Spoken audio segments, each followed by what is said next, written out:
This video goes out to all of those who feel broken, not good enough, or that they've ruined their life, or all the horrible things that you may feel when it comes to having porn addiction.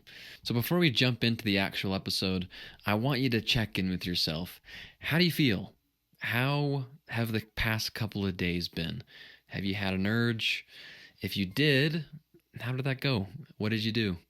If you PMO, take a deep breath. That's okay. It's one step at a time. But when you did have that initial urge, I want you to think, like, what did you do?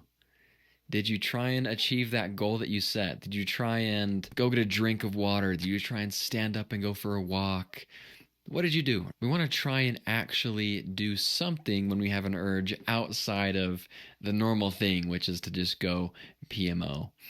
So what did you do? If you did something, if you actually didn't PMO, well, if you went and got a drink of water, if you went for a walk, whatever it was, and then you still PMO, that's okay.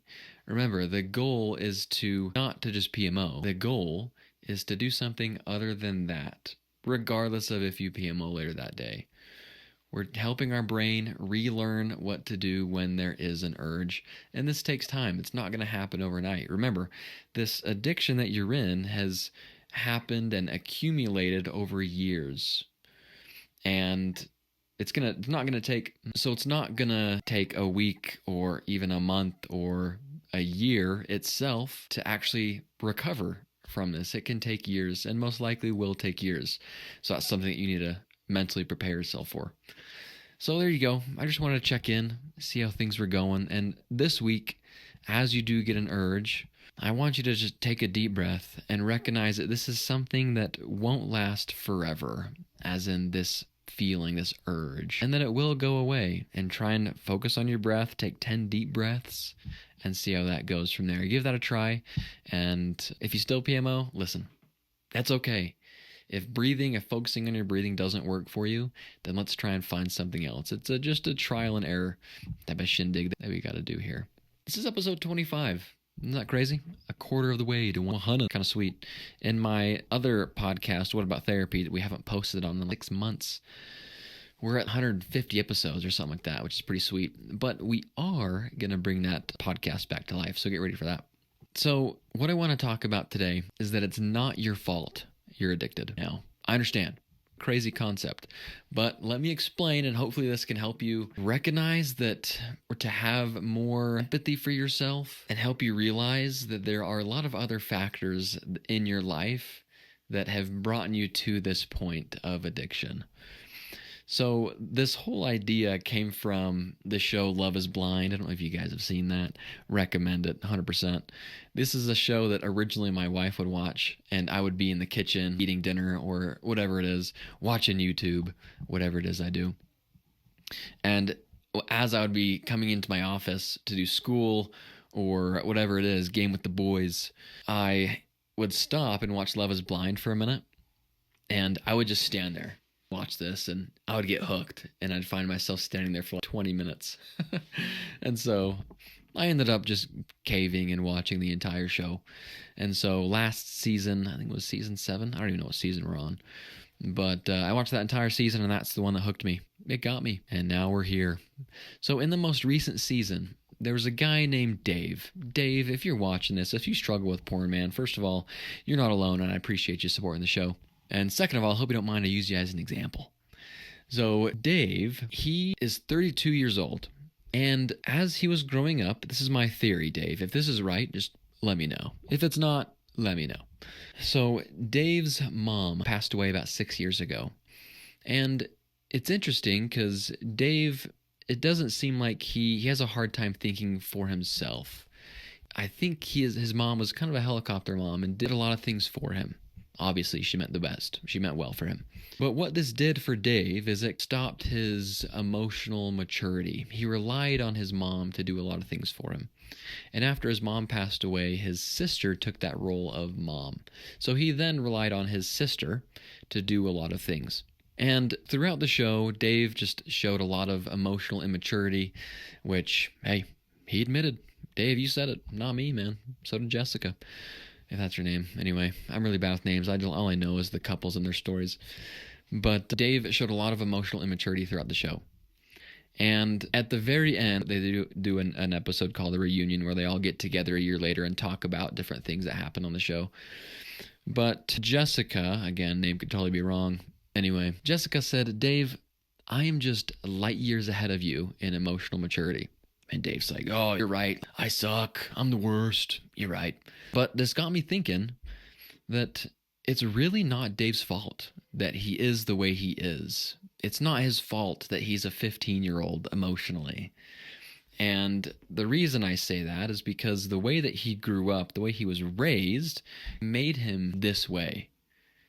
He had someone in his life that did everything for him. He didn't have to do a lot. He didn't have to grow up, in a sense. And so here he is, a 32-year-old guy who has a hard time making decisions for himself. He has a hard time deciding what color sheets he needs to be using for his bedroom, different things like that. And I think the way that he was raised just stopped his growth emotionally. And this is why he is the way he is. And so that got me thinking about how that relates to porn addiction. So more than likely, when you first had your first sexual experience, whatever that was for you, it could have been something more traumatizing. Someone may have touched you inappropriately or did something with you at a young age that you couldn't quite comprehend. Or more than likely, you just happen to stumble across pornography when you were young. The average age for porn use right now is 11 years old, and it's going down, which is actually crazy. But when you were young and you stumbled across this pornography, you didn't most likely do it on purpose. It was more likely out of just curiosity. What is this thing that my friend was talking about? Or, oh, this is an interesting ad. Click, let me look at this. And then there you are, porn. And at first you were probably kind of nervous and scared or embarrassed and you immediately close it.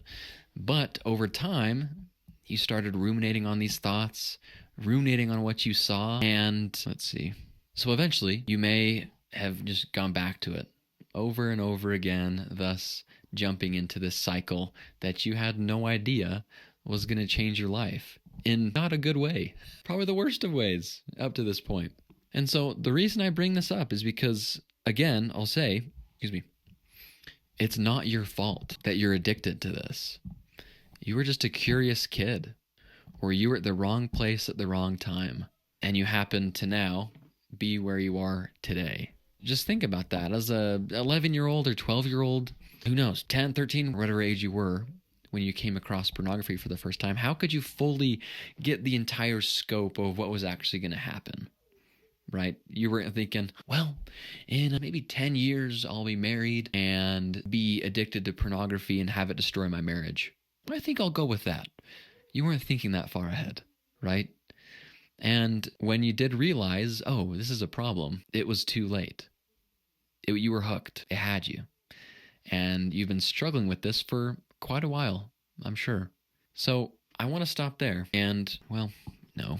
However, the important thing here is it may not be your fault that you're addicted, but it is your responsibility to get the help you need and to change. That is your responsibility. It's no one else's. It's not your spouse's responsibility. It's not your therapist's responsibility. It's not your family's responsibility.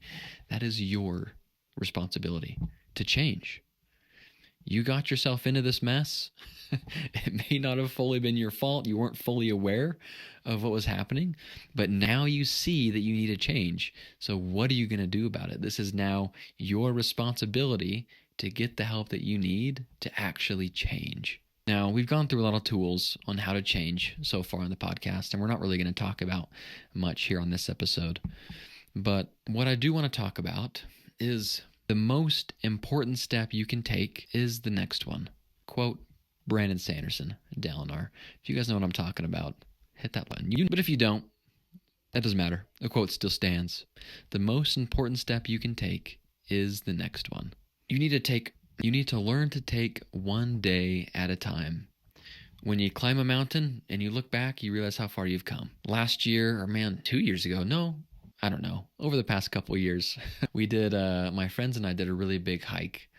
It's don't know how high, but it's 14 miles round trip. I don't know. I could be really over exaggerating that. At least that's what it felt like. It's 14 miles. It's called, the mountain is Mount Timpanogos. If you guys have hiked that mountain around here, it's not a very easy hike. It's pretty hard. And about a mile in to this hike at 6 a.m., I was already exhausted. My calves were burning. It sucked, but I just kept on going. And a couple hours in, I look back and realize, holy cow, we are really far up here. I'm proud of myself. This is great. And we were halfway. It was still miserable. But by the time we got to the top, I was really proud of myself and proud of my friends because we were all just in a lot of pain and it was miserable. But at the top, a classic mountain analogy, right? You started from the bottom and now you started from the bottom, now you're here. And you get that sense of accomplishment. And you don't really feel that sense of accomplishment as you're taking one step at a time on the way up this mountain. You feel like it's miserable because it is, right? So as you go through this recovery process, as you take one day at a time, it's not going to be easy. It's going to be miserable. It's going to be hard. But the nice thing, the great thing about recovery is that you're slowly going to be on an upward trend. And that's the key word, is trend. You're not taking a straight line right to the top. You're going to zigzag, just like taking the little zigzags up the mountain. I forget what those are called. Switchbacks. There you go. You take the switchbacks up, right? Because going straight up is just miserable. It's really hard. So you got to do a little zigzag. So your recovery is going to look different compared to anyone else. It's going to be on a trend upwards, which means you're going to have some lows, you're going to have some downs, you're going to have some highs. But over time, you're going to start trending upwards and you're going to work your way up this mountain. If you look at the Inner Revolution logo, it's a dude on top of a mountain with a flag, right? He conquered it. Boom. But if you look at the mountain, there are big, jagged ridges, super steep up, super steep down. So you're going to have some high highs and you're going to have some low lows throughout your recovery process.